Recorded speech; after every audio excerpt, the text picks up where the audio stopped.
Hey guys, so today I'm going to be looking at people who trusted their gut feelings in a relationship. So yeah, let's just get right into the video. A couple of months ago, my girlfriend said she was stopping by her brother's house to grab some stuff and then going to see her best friend. She said, "I love you," gave me a kiss and was on her way. As she left, I just had this uneasy feeling. About a month before this, her brother's best friend Scott, whom I didn't know at all, got her a job and had been driving her to work here and there and also picking her up to go to her brother's to hang out. Whoa, they got close quick then. It was a little more than I liked. I said something and was assured he's a good guy trying to help out. Okay, cool, I thought. I will do the same for a friend. Back to her leaving. She left and I was sitting there thinking something is off. I did something I thought I'd never do. I grabbed her iPad and checked her messages to find out I was right. She had the best friend set up to lie to me, and should I ask where she was, she even added a LOL in her message. She was going to Scott's place. I had already told her that he was going out of his way too much and that I didn't think he had let's just be friends intentions, but she maintained they were just friends. I messaged her and told her to get home, and she again lied that she was at her best friend's house.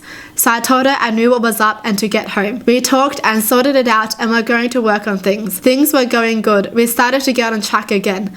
But there's always a but. I once again got an uneasy feeling, and again I read the messages. She was having an emotional affair with this scoundrel who was trying to convince her that I was putting up wars and all sorts of nonsense. I sat her down again. We talked. She didn't know what to do and said she had feelings for two people, so I left her. Oh man, that honestly sucks though, like being paranoid in a relationship just because you have a feeling. Like, I feel bad for the dude, you know? Like, a part of him feels like it's wrong for him to do this, but then a part of him is like, oh, she's cheating on me. Man, okay. I helped her through depression and anxiety. She didn't work for over a year and I did everything. I took care of her and never expected anything other than for her to get better. I put myself into debt for her to find happiness, and this was how I got treated. Ridiculous. I feel bad for looking at her messages, but at the same time, I'm glad I did so that I didn't get taken advantage of for any longer. Lesson learned. Always follow that gut instinct. See, he feels bad for even looking at her messages. Honestly though, I'm glad he found out too. I feel like so many people go through this though. Like, they have a gut feeling that something is off, but then they're just telling themselves that it's okay, I'm just overthinking, la-di-da-da. But in the end, there was actually something off. But then sometimes people blame themselves for thinking what they're thinking or feeling what they're feeling. Oh, it's tough. I had gone on a Tinder date that went horribly. Right when I got there, she said, "Oh, thank God you're cute, because I've been turning down guys waiting for you." Great first impression, but I stuck it out. While hanging out, she got progressively worse over the night. Then she invited me to a birthday party at her house the next day. I said yes while secretly inside doubting I would go. Yet when I woke up the next morning, my gut told me to go to this house party because I was new to Seattle and needed to meet people. Something also told me to wear a dinosaur button-down shirt that I had never worn before. I wound up meeting my fiancé there. She was a co-worker of Tinder Girl's roommate. And she also tried talking herself out of going to that party, but something kept telling her to go. My opening line when walking up to her was, "What do you think of the dinosaurs on my shirt?" She thought I was a jerk until I walked up and said that. Oh, so his future fiancé had a bad first impression. She was like judging him. She was like, "Oh, who's that guy? He looks like a total jerk." Until he talked about cute dinosaurs. How adorable. That's honestly so crazy though, because they both had a feeling. Like something was just pulling them into this house party, you know, and they met each other. They're soulmates. I had a bunch of girls over, including the girl I had been casually fooling around with. We had already secretly lost our V-cards to each other, but I genuinely wanted a relationship with this girl. I left to go use the bathroom, washed my hands, and for no reason at all, I suddenly bolted out of the bathroom and to my bedroom. I burst into my room to see my friend with benefits was standing on my bed and had her feet tangled in my blankets and was tumbling headfirst to the concrete floor. I lived in the garage and my bed was unusually elevated, so it would have definitely cracked her skull open. She was mid-floor when I came in, and I caught her inches before her head hit the floor. I caught her in what looked like one of those movie-type dips where the acting lead kisses a damsel. This seems like a scenario in a drama, you know. She just gazed into my eyes for a moment like she was noticing me for the first time in her life before thanking me. Exactly the scene in the scenario. You know when the girl accidentally trips and the guy catches her and they both stare for like 20 seconds? Okay, we've been together for 20 years this June. I am head over heels for her. She is head over heels for me too. That's adorable. Oh my gosh. Wow.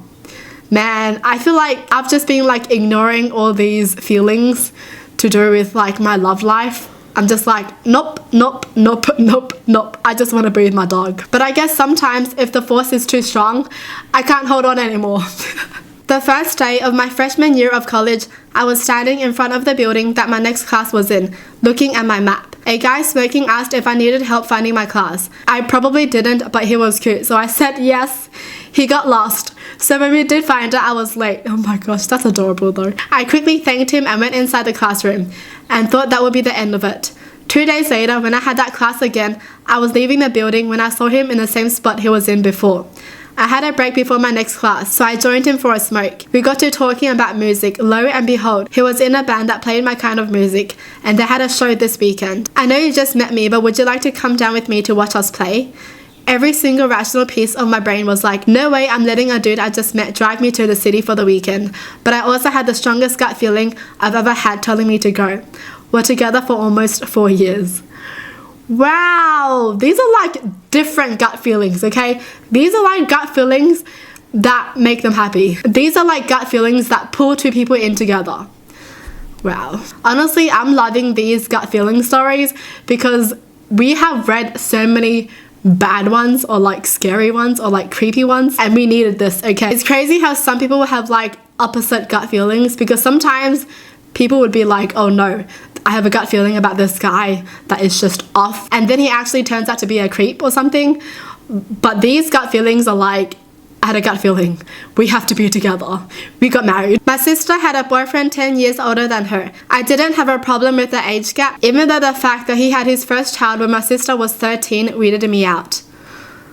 Oh. So he was 23 when he had his first child. Okay. They weren't dating long, but she intentionally got pregnant 6 months into the relationship. I was really excited to meet him during a family trip, seeing as he's the father of my niece.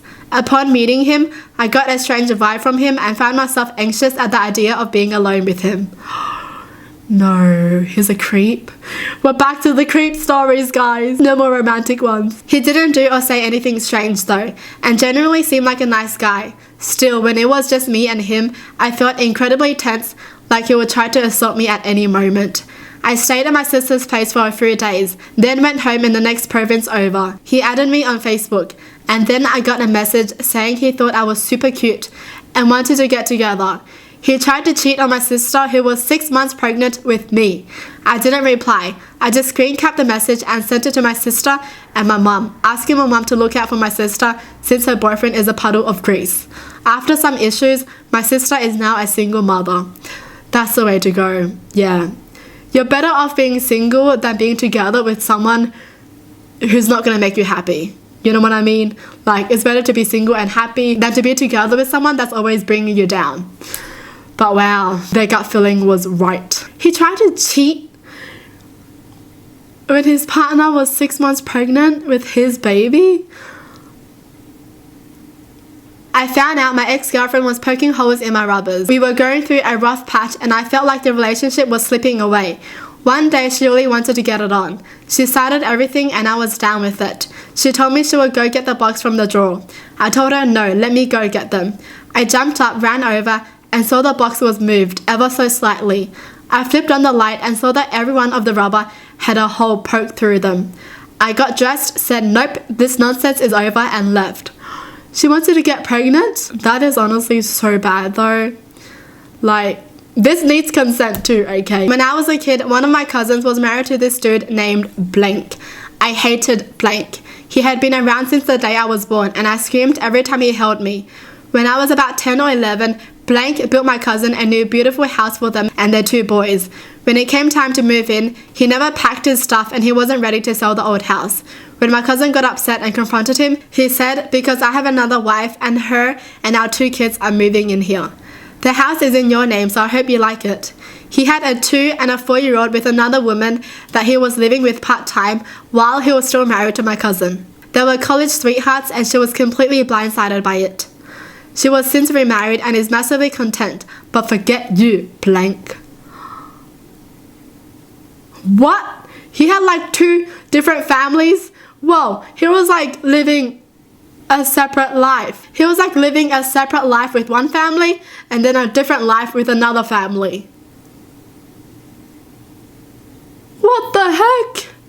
So like what? Every time he goes to like one house and sleeps in that house, does he tell his wife like, I'm busy working or something? I can't believe she wasn't suspicious. Like, how do you hide this so well? You know what I mean? Like, how? How? Like, both families didn't know, or did one know and one didn't know? That's crazy. Oh my gosh. Hi. Well, that's it for the video. Hope you guys enjoyed. Tell me in the comments down below what your thoughts are. And as always, thanks for watching. Hope you guys liked it. And I'll see you guys next time. Bye.